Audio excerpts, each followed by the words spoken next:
Hello students, after the second order derivative, we will discuss about the Raleigh's theorem and Lagrange mean value theorems. So in this lecture, we proceed by taking the Raleigh's theorem in differentiation. So first of all, what is the Raleigh's theorem? Basically, in your syllabus, the Raleigh's theorem is the revision of continuity, differentiability. तो इन दोनों चीजों का एक तरह से revision है और ये है क्या, तो यहां पर हम स्टार्ट कर रहे हैं रॉलिस थ्योरम। सबसे पहले हम देखेंगे statement.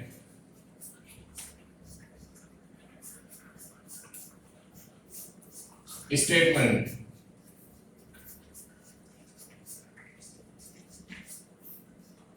let y is equal to fx be a function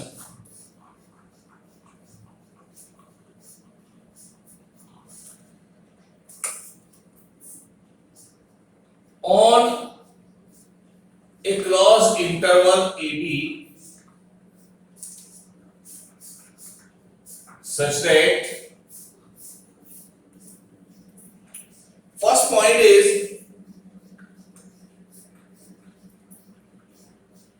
the given function fx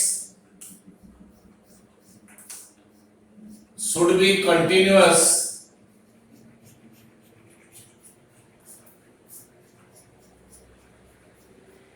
on closed interval ab। तो रॉलिंस थ्योरम को प्रूव करने का सबसे पहला पॉइंट है कि the given function should be continuous on closed interval ab। Second, fx should be differentiable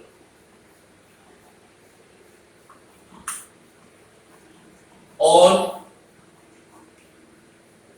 open interval ab।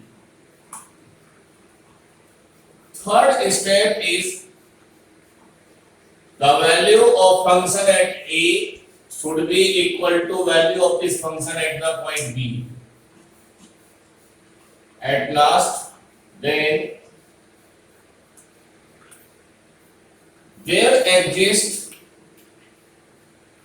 at least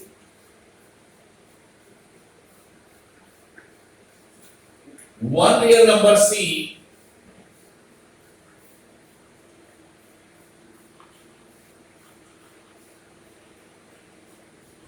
in open interval ab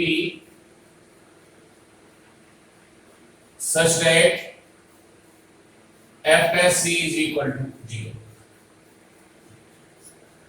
तो basically यहाँ पर हमें रॉलिंस थ्योरम के अंदर ये सारे पॉइंट रॉलिंस थ्योरम को हमें वेरीफाई करना है, क्या रॉलिंस थ्योरम जो भी फंक्शन है क्या वो रॉलिंस थ्योरम के लिए एप्लीकेबल है या रॉलिंस थ्योरम उस फंक्शन पर वेरीफाई होती है। तो ये हमारे पास एक स्टेटमेंट है। तो fx is a function, so this function should be continuous on the given closed interval। Second is fx should be differentiable on open interval, fa should be equal to fp, or then there exists a real number c on the open interval ab such that f dash c is equal to 0। तो ये एक Rollins theorem का statement है। अब यहाँ पर जो symmetry आप देख रहे हैं ये एक्चुअल में क्या है, कंटिन्यूटी पहले दी है, डिफरेंशिएबिलिटी बाद में दी है, क्योंकि यहाँ पर एक सफिशिएंट नेसेसरी कंडीशन है कंटिन्यूटी डिफरेंशिएबिलिटी के लिए, और वो कंडीशन है कि every differentiable function is continuous but converse is not always true. हमेशा डिफरेंशिएबल फंक्शन कंटिन्यूअस होते हैं लेकिन कंटिन्यूअस फंक्शन डिफरेंशिएबल हो ये हमेशा नहीं होता। तो this is called necessary and sufficient condition. अब क्वेश्चन ये है कि इसका मीनिंग क्या हुआ, तो एक ज्योमेट्रिकल इंटरप्रिटेशन हम इसका यहां पर ले रहे हैं। Let us suppose this is a two coordinate system, x axis and y axis. तो फर्स्ट कंडीशन है कि we want to draw the sketching of this given function on the interval a b, और अगर आप इस function को यहां पर स्केच करना चाहें, सपोज करिए मैंने ये स्केच किया कि ये एक फंक्शन है y f(x), इसका मैंने स्केच लिया है।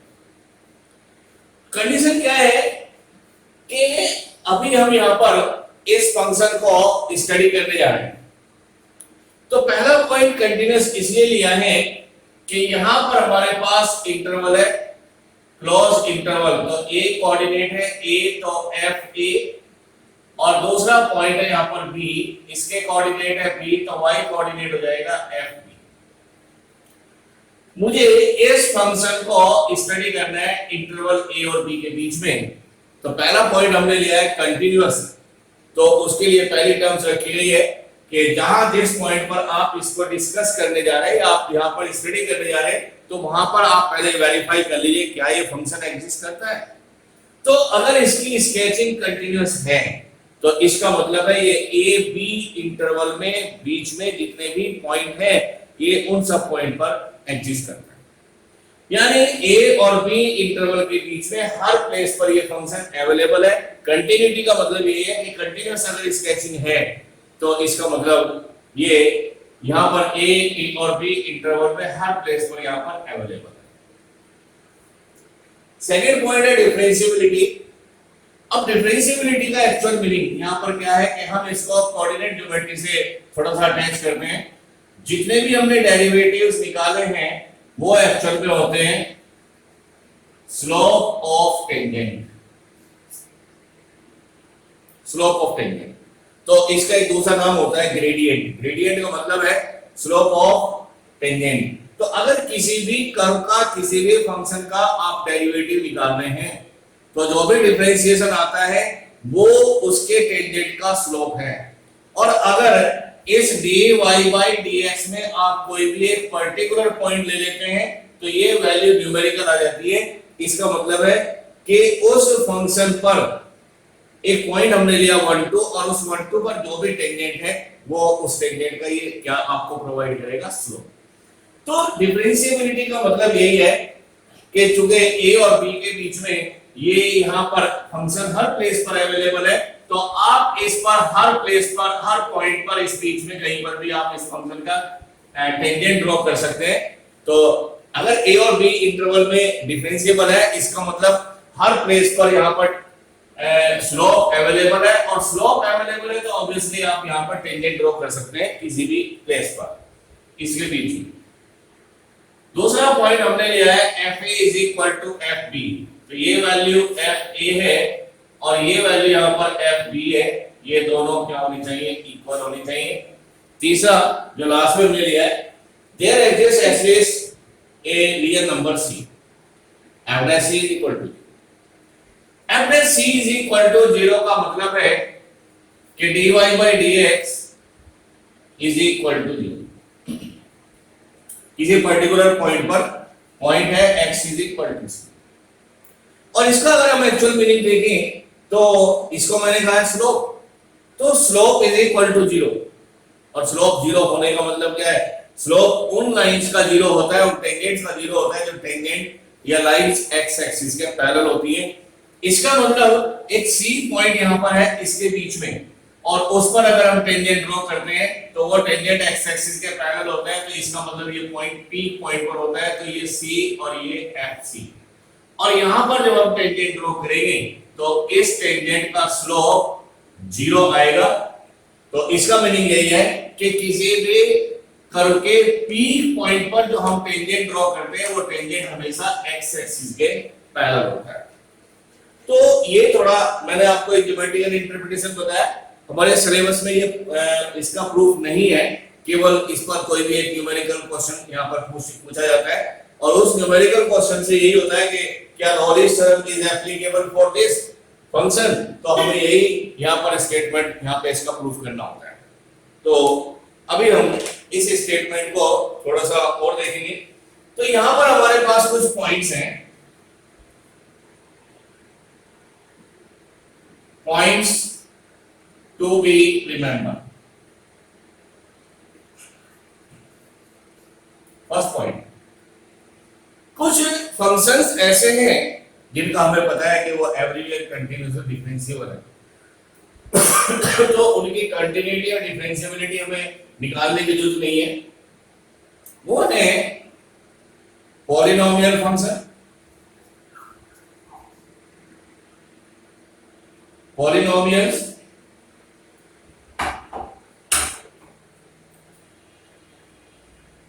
Sign, cosine, exponential functions are everywhere continuous and differentiable।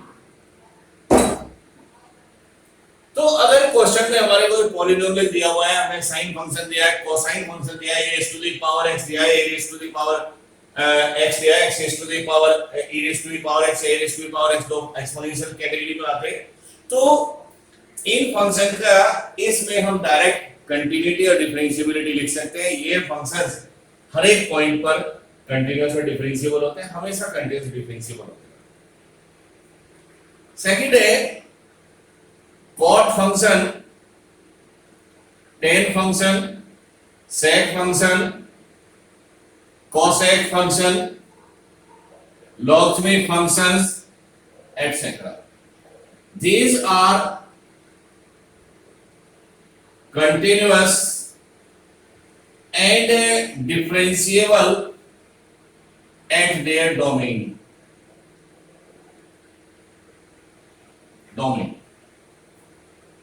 Actual में क्या है, जैसे हमने एक टेंजेंट का यहाँ पर कर्व ड्रॉ किया था, तो this is minus pi by to, this is pi by to, तो टेंजेंट का स्केचिंग है वो थोड़ा इस तरीके से आती है।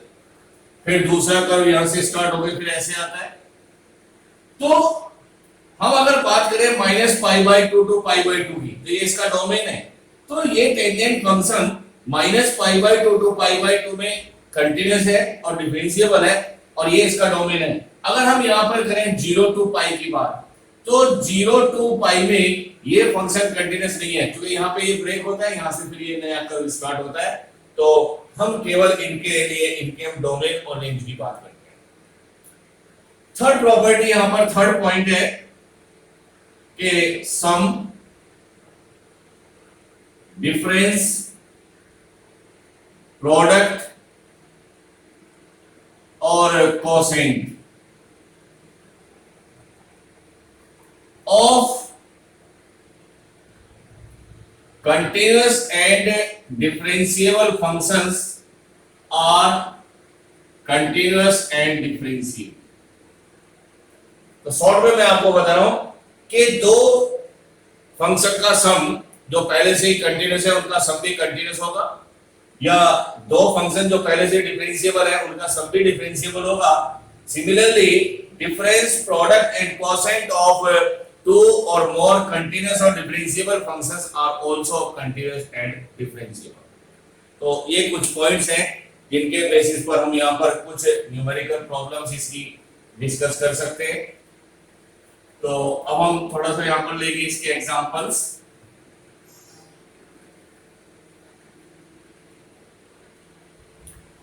फर्स्ट क्वेश्चन हम दे रहे हैं, discuss the applicability of the Rolle's theorem for the function f(x) is equal to mod x। Example first, discuss the applicability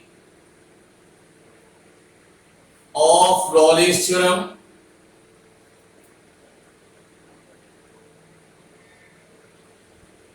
for the function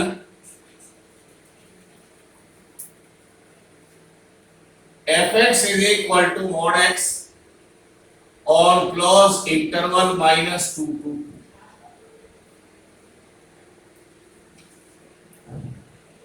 2। तो discuss the applicability of the Rollins theorem for the function fx is equal to mod x minus 2 to 2।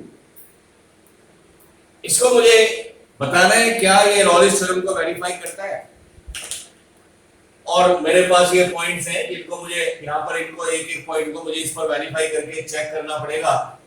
तो सबसे पहले हम point लेंगे continuity. Continuity में हम ये देखते हैं कि ये फंक्शन ऑलवेज कंटिन्यूअस। अगर हम इसको फंक्शन को fx को फंक्शन को डिफाइन करते हैं -2 to 2 में, तो हमें ये पता है कि this one is -2 and 0 और this one is 2 and 0, तो इसका जो स्केचिंग आता है वो इस तरीके से आ जाएगा, और यहां पर हम देख रहे हैं कि ये कंटिन्यूअस है। फिर भी अगर मैं इसकी कंटिन्यूटी चेक करना चाहता हूं तो मैं यहां पर एक कोई भी पॉइंट इस इंटरवल से ले लेता हूं। तो at 0 which belongs to -2 to, मैंने इस इंटरवल से आप -1 भी ले सकते हैं, इवन -2 2 भी ले सकते हैं, क्योंकि यहाँ पर क्लोज इंटरवल हमें लेना है और क्लोज में -2 2 इंक्लूड है, 1 -1 ले सकते हैं। तो ये पॉइंट भी ले सकते हैं, इन दोनों के बीच में कोई पॉइंट आप ले सकते हैं जिसमें कंटिन्यूटी आप इसकी चेक कर सकते हैं। उससे पहले we know that इसकी definition it is -x if x is less than 0, it is +x if x is greater than 0, और it is 0 if x is equal to 0। ये इस मॉड फंक्शन की डेफिनेशन है, अपनी डेफिनेशन है। तो सबसे पहले यहां पर हम निकालेंगे function value fx is equal to mod 0 is mod 0, तो 0 इसकी वैल्यू आ गई। दूसरे केस में बहुत शॉर्ट में आप यहां पर लेंगे because continuity is the part of this question. तो left hand limit x tending to 0 minus of fx, limit x tending to 0 f0 minus x, if x is slightly less than 0 so we can take x is 0 minus x, so limit x tending to 0, और when x is less than 0 then function की value है -x, तो minus और we have taken x as 0 minus x। तो यहां पर आपने ये लिया हुआ है, तो this one is equal to, आप इसमें भी लिमिट टेंड कराएंगे तो रिजल्ट आपको मिलेगा 0। And right hand limit x tending to 0 plus of fx, limit x tending to 0 f0 plus x, if x is slightly more than 0 so we can take x as 0 plus h where h is very small, और when x is greater than 0 तो mod x is x, और x हमने लिया हुआ है 0 plus x, तो limit tend कराएं 0 is equal to 0। तो we have seen that the function value left hand limit और right hand limit all these three are equal। तो यहाँ पर आपको ये कुछ नहीं एक्सप्लेन करना है, आपको केवल रिजल्ट यहाँ पर लिखना है। Therefore fx is continuous on closed interval -2 to 2। It means first point is verified, ये फंक्शन कंटिन्यूअस है, पहला पॉइंट क्लियरली वेरीफाई हो रहा है यहां पर। सेकंड पॉइंट fx छोड़ के डिफरेंशिएबल। अब मुझे इसकी डिफरेंशिएबिलिटी चेक करनी है, और डिफरेंशिएबिलिटी यहां पर ये सिंपल फंक्शन नहीं है, स्पेशल फंक्शन है, मॉडुलस फंक्शन है। तो इसकी डिफरेंशिएबिलिटी हम चेक करेंगे लेफ्ट हैंड डेरिवेटिव और राइट हैंड डेरिवेटिव से। तो सबसे पहले हम लेंगे left hand derivative, limit x tending to 0 minus, फिर मैंने एक पॉइंट 0 यहां पर सपोज किया है, और डिफाइन करें fx minus f0 upon x minus 0, 0 minus, so we can take x is slightly less than 0, तो x को मैंने लिया है 0 minus h f0 upon 0 minus h और minus 0।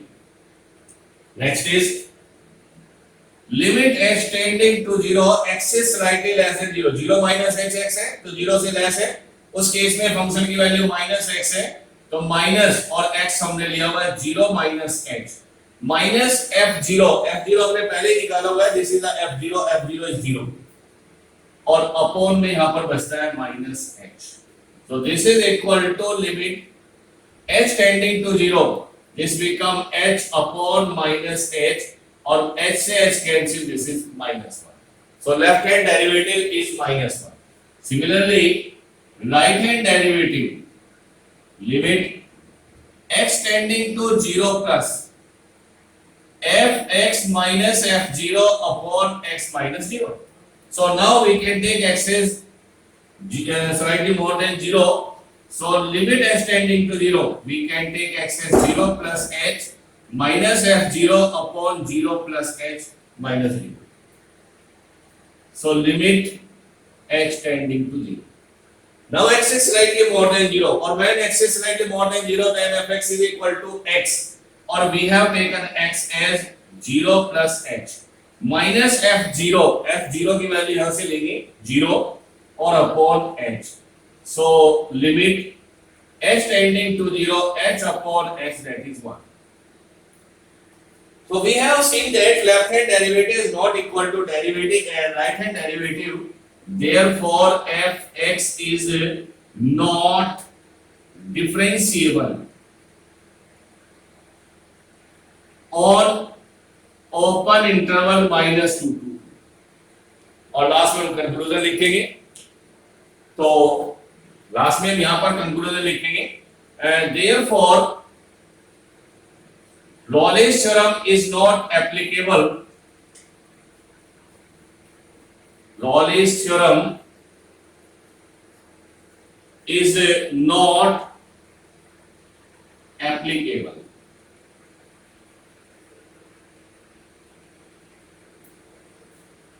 तो यहां पर Rawley's theorem वेरीफाई नहीं हो रही है इस फंक्शन के लिए, तो ये हमारा तरीका रहेगा. अगर जिस पॉइंट पर भी हमारा जो भी पॉइंट यहां पर फेल हो जाएगा उसी पर हम क्वेश्चन को स्टॉप करेंगे, और अगर सारे पॉइंट वेरीफाई होते जा रहे हैं तो हम लास्ट में लिखेंगे कि Rawley's theorem is applicable for the given function. तो similarly one more example we discuss on Rawley's theorem.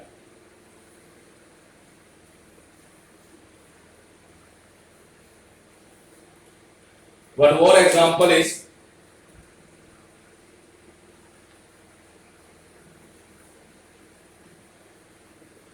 example 2.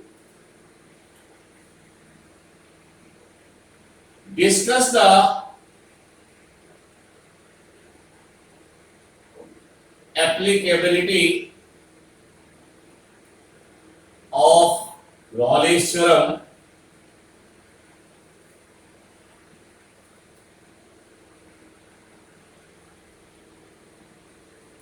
for the function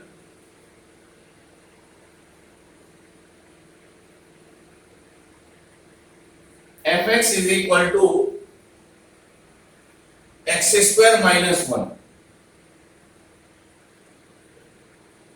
at closed interval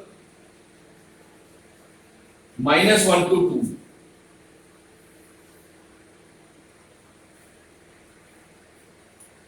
तो इसको हम चेक करेंगे क्या Rawley's theorem वेरीफाई होती है या नहीं होती है इस फंक्शन के लिए. तो फंक्शन है discuss the applicability of the Rawley's theorem for the function fx is equal to x square minus 1 at interval closed interval minus 1 to 2. First is solution, और ये देखेंगे कि ये फंक्शन एक पॉलिनोमियल है, और मैंने आपको बताया polynomial function everywhere continuous and differentiable. तो ये हमें चेक करने की जरूरत नहीं है, तो सीधा लिखेंगे fx is continuous on closed interval minus 1 to 2 because fx is a polynomial.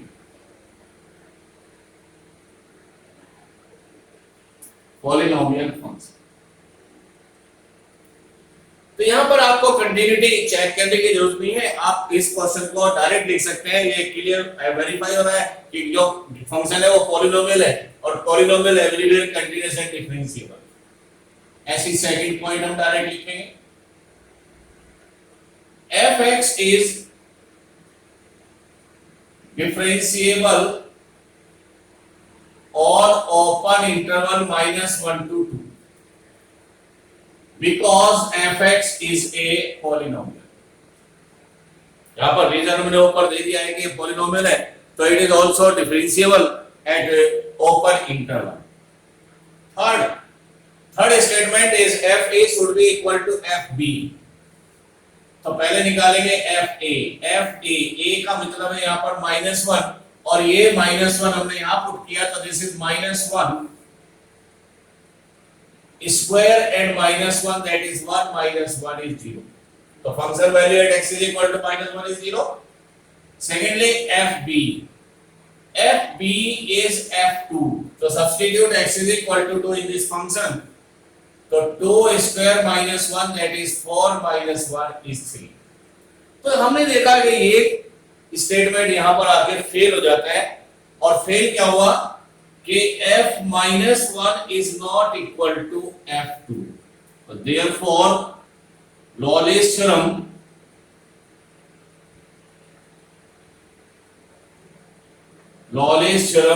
is not applicable for fx is equal to x square -1 on closed interval -1 to 2।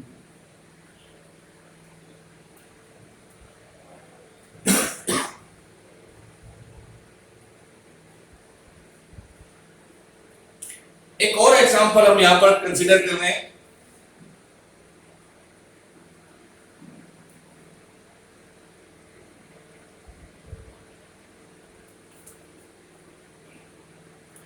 Next example is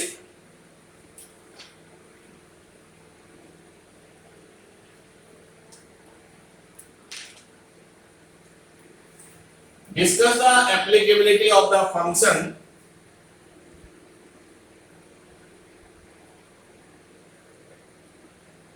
e raised to the power, या ऐसे ले लेते हैं cos 2x on interval 0 to pi।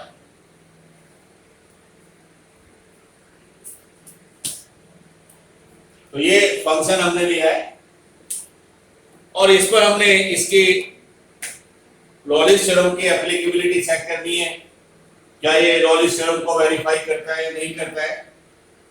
तो सबसे पहला point हम यहां पर लेंगे और यहां पे स्टडी करें, तो given function is cosine function. मैंने आपको बताया कि sine cosine exponential function are और polynomial are always continuous and differentiable at everywhere. तो आप यहां पर भी डायरेक्ट लिखें fx is continuous on interval closed interval 0 to pi because fx is a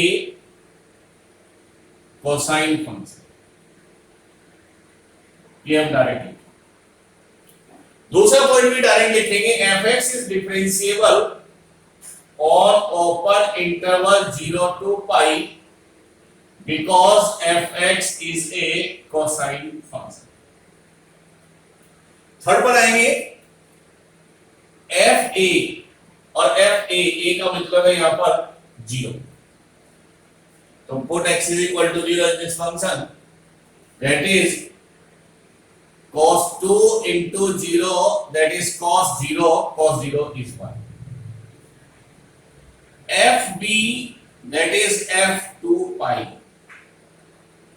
और x को रखें cos 2x में cos 2 pi। cos 2 pi is also 1। इस टाइप है theta is equal to 0 degree और थीटा इज इक्वल टू 360, दोनों same होते हैं, तो 0 कहिए या 360 कहिए, तो दोनों का मतलब है 0, तो cos 0 is 1, cos 2 pi is also। Therefore f0 is equal to f2 pi। अब थर्ड पॉइंट पर आएंगे, then there exists at least one real number c on open interval 0 to 2 pi such that f dash c is equal to 0। ये statement है मेरा और इस statement के through अगर c की वैल्यू फाइंड आउट करता हूं तो सबसे पहले हम निकालेंगे f dash x, differential of cos 2x minus sin 2x और 2x का दोबारा डिफरेंशिएट करेंगे चेन रूल से, तो 2 sin 2x. Now substitute x is equal to c, तो माइनस 2 sin 2c, और यहां पर हम पुट करेंगे f dash c is equal to 0, तो minus 2 sin 2c is 0, sin 2c is 0, sin 2c is sin 0. और यहां पर हम प्रिंसिपल वैल्यू ना लेके जनरल वैल्यू से सॉल्व करेंगे, तो 2c is equal to n pi plus minus 1 raised to the power n, और c is alpha is 0, तो 2c is equal to n pi, that is c is n pi by 2 where n is an integer. और देखिएगा अगर यहां पर हम n को 1 लेते हैं तो c is equal to pi by 2, at least 1 value की बात हमने की है, हम n को 0 ले सकते हैं, 1 ले सकते हैं, 2 ले सकते हैं, और इस बीच में हमें कम से कम एक वैल्यू ऐसी आ जाए जो इस इंटरवल में लाई करे 0 से 2 पाई, तो हमने n को एक 1 इंटीजर लिया, तो c is equal to pi by 2, और this pi by 2 is lie close interval 0 to pi. तो ये एक ऐसा एग्जांपल है जिसने पूरे स्टेटमेंट को वेरीफाई किया है, तो यहां पर हम लिखेंगे कंक्लूजन में देयरफॉर रॉलेस थ्योरम इज वेरीफाइड, या हम लिख सकते हैं रॉलेस थ्योरम इज एप्लीकेबल. तो आगे अभी और क्वेश्चन डिस्कस करने हैं, तो नेक्स्ट क्लास में और क्वेश्चंस के साथ आएंगे.